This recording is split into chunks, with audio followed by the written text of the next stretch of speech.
¡Ay, pero mira el pavo! ¡Está tocando trompeta! Sigue el mambo, sigue el mambo.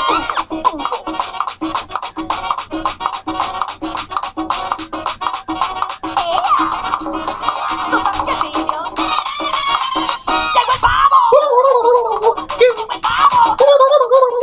¡Llegó el pavo! ¡Llegó el pavo!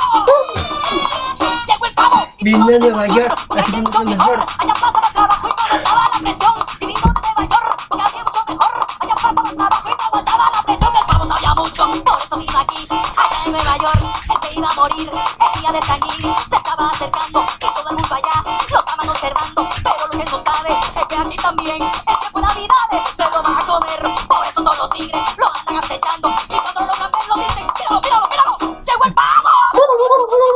¡Llegó el pavo! ¡Llegó el pavo! ¡Llegó el pavo!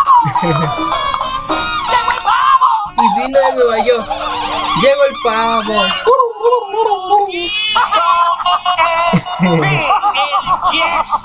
Ya saben, para todos ustedes. Como todo el mundo está loco, ella lo quita y yo lo coloco. En esta vaina se baila lo loco, esta vaina se hizo pa' loco. Como todo el mundo está loco, ella lo quita y yo lo coloco. Ups.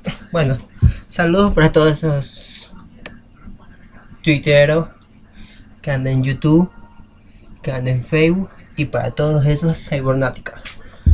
Bueno, aquí hice el llegó el pavo. Ups, se me salió.